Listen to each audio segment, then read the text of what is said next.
တော့နော်ပစင်ကောင်းလေးလောက်ပြမှာဖြစ်ပါတယ်ပစင်ကောင်းလေးဆိုတာကဒီတိုက်ပုံမှာတက်တဲ့ဟာပေါ့နော်တိုက်ပုံတဲ့တက်တဲ့လူတွေရောဒါလေးလောက်ပြမှာဖြစ်ပါတယ်ဒီမှာဆိုရင်လောက်မယ်ဆိုလို့ရှိရင်ဒီမှာပေါ့နော်ကျဲသီးခွင်းလောက်တဲ့ပေါ့နော်အတိုင်းလေးပေါ့နော်ဇောင်းသားလေးနဲ့နေပြီးတော့ယူထားမှာဖြစ်ပါတယ်ဒါလေးနော်ပြီးတော့ဒီမှာဆိုရင်ဒီလိုမျိုးရှိရင်လည်းရတယ်မရှိဘူးဆိုလို့ရှိရင်လည်းပေါ့နော်ဖြုတ်ဆူးနဲ့လည်းအသုံးပြုလို့ရတယ်နော်ဒါဒီလိုမျိုးမရှိဘူးနော်အဲ့တော့ဒီမှာကြည့်မယ်ဒါဆိုရင်ဒီအကျိုးအရှိလိုက်ကြီးရှိရပါတော့အကျိုးရှိလိုက်ကြီးရှိတာအောင်မှဒီမှာလက်ညှိုးနဲ့ဒီလက်မနဲ့ရှိမယ်နော်အဲ့ဒီလက်ညှိုးနဲ့လက်မနဲ့ရှိမှာမဟုတ်ဒီမှာဆိုရင်ဆရာတို့ဆိုရင်နင်းထားလိုက်မယ်ဆိုလို့ရှိရင်ဒီမှာဆိုရင်ဒါဒီနင်းချောင်းရှိတယ်လေတွေ့လားနော်အဲ့ဒီနင်းချောင်းကြီးရှိရဲ့ဒီဘက်ကနင်းချောင်းမရှိဘူးပေါ့နော်အဲ့ဒါကိုဆွဲထုတ်ထားတာဆိုတော့ဒီနင်းချောင်းလေးကိုဆရာတို့ကအောက်မှာဒီလိုလေးပေါ့နော်အခန်းလေးထားမယ်ဒီမှာဆိုရင်မပေါ်တဲ့အတိုင်းလေးပဲထားလိုက်မယ်ပေါ့နော်အဲ့တော့ဒီမှာဆိုရင်ဒီလိုလေးပေါ့နော်ဒီရဲ့အရှိရာပေါ့နော်ဆရာတို့ကဒီ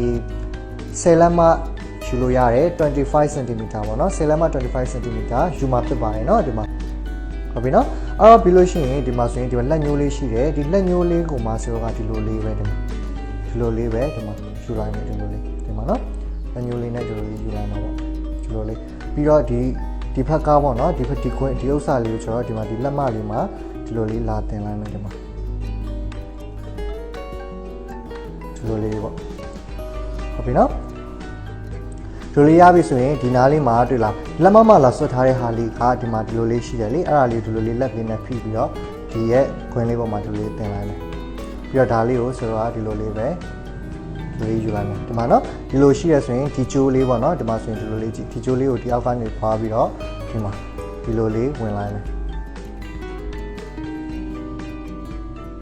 ပြီးတော့အဲ့လိုလုပ်ပြီးသွားလို့ရှိရင်ဆိုရင်ဒီမှာဆိုရင်ဆိုတော့ဒီမှာကြည့်မယ်ဒီနားလေးမှာဒီလိုလေးဖြစ်နေပါဘောနော်ဒီရဲ့အထဲမှာတူလားဒီဥစ္စာကြီးလည်းမဟုတ်ဘူးဒါလည်းမဟုတ်ဘူးဒီမှာအလဲလေးမှာဖြစ်နေတဲ့ဟာလေးတွေကိုဒီချိုးလေးကိုဒီလိုလေးထည့်လိုက်မယ်ဒီမှာ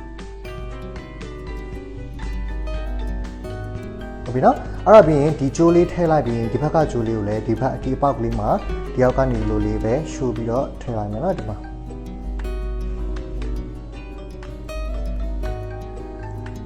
ဒီလေးဖတ်ထားမယ်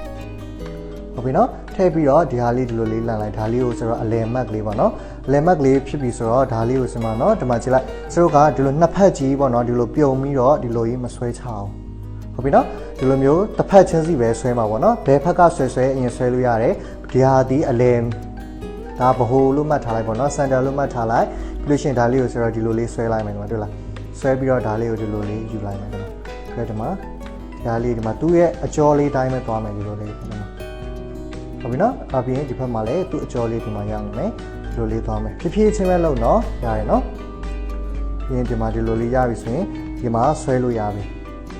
ဒါတစ်ခေါက်ပြီးသွားပြီပေါ့နော်ပြီးရင်ဒီလိုလေးရှိရယ်ဒီဟာလေးကိုဒီလိုယူမယ်ဒီလိုလေးဒီအကျော်လေးတိုင်းပဲတွေ့လားဟုတ်ပြီနော်ဒီအကျော်လေးတိုင်းပဲယူပြီးတော့ဒီလိုလေးယူသွားမယ်ပြီးတော့ဒီမှာဒီကနေဒီလိုလာတဲ့အကျော်လေးတိုင်းပဲဒီလိုလေးယူသွားမယ်ဒီလိုလေးပြီးတော့ဒီကနေလာတဲ့အကျော်လေးကဒီမှာရှိတယ်နော်အဲ့ဒီအကျော်လေးတိုင်းပဲဒီလိုလေးဆွဲလိုက်မယ်ဒီမှာပြီးတော့ဒီမှာဆိုတော့ဒီလိုလေးရပြီဟုတ်ပြီနော်ဒီလိုလေးရမယ်ဒီမှာဒါဒီအလဲဟိုစင်တာပေါ့နော်အဲ့တော့ဒီပြီးတော့ရှိရင်ဒီမှာအလဲကနေပဲဆိုတော့ဒီလိုလေးဆွဲလိုက်မယ်ပြီးတော့ဒီမှာဆိုရင်ဒီအကျော်လေးလာမယ်နော်ဒီအကျော်လေးတိုင်းပဲဒီလိုလေးဆွဲမယ်ပြီးတော့ဒီကနေလာတဲ့အကျော်လေးတိုင်းပဲဆွဲမယ်ပြီးတော့အားနေပြီးမှဒီလိုလေးထပ်လာမယ်ဒီအကျော်လေးတိုင်းပဲဆိုတော့ဆွဲလိုက်မယ်ဒီမှာဒီလိုလေးဘာလို့ဒီလက်နဲ့ဆွဲလို့ရရင်လက်နဲ့ဆွဲလို့မရအောင်ဆိုလို့ရှင်တော့ဆရာတို့ပေါ့နော်ဒီစူးလေးနဲ့ဆွဲလို့ရရင်နော်ဒီလိုလေးလာမယ်ဒီလိုရှင်ဒီမှာဆိုရင်အလဲကြောလေးကဝင်သွားလို့ရတယ်နော်ဒါပေမဲ့ဒီလိုလေးပြန်ထုတ်ပြီးလို့ရတယ်ဟုတ်ပြီနော်ဒီလိုလေးယူလိုက်အောင်နော်ပြီးတော့ဒီမှာအလဲဥစ္စာလေးကိုထုတ်လိုက်မယ်ဒီမှာဒီမှာသူ့ကြောတိုင်းသွားမယ်ညဒီလိုလေးလာမယ်ဒါလေးလည်းဒီလိုလေးပဲတွေ့လာပြီးနောက်ဆုံးဒီလိုလေးဆွဲချပါမယ်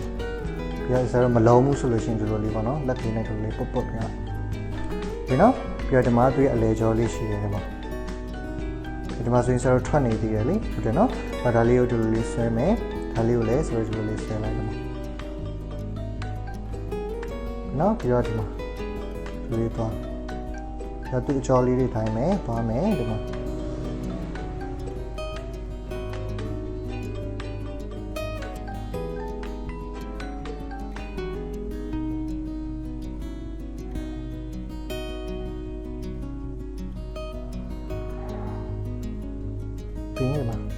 လိုလေးဆွဲချလိုက်မလုံးဘူးဆိုရင်ဒီလက်ကလေးနဲ့ချိပြီเนาะဒီလိုလေးဒါလေးဝင်သွားရဲဆိုရင်ဒါလေးကိုဒီလိုလေးထုတ်ပြီเนาะဒီလိုလောက်ရင်လည်းဆိုတော့ဒါလေးကိုကြစ်ကလေးရသွားတဲ့အချိန်လေးယူပေးရမှာဖြစ်ပါတယ်ပြီเนาะဒါဆိုရင်ဆိုတော့ပစင်ကောင်းသီးလေးရမယ်ပေါ့เนาะပစင်ကောင်းသီးဆိုတာဒါဆိုတော့တိုက်ပုံနေပါမှာပေါ့เนาะလောက်တဲပေါ့เนาะပစင်ခေါင်းလေးပါเนาะအဲ့ဒီခေါင်းသီးလေးဖြစ်ပါတယ်เนาะအားလုံးမရမယ်လို့မျှော်လင့်ပါတယ်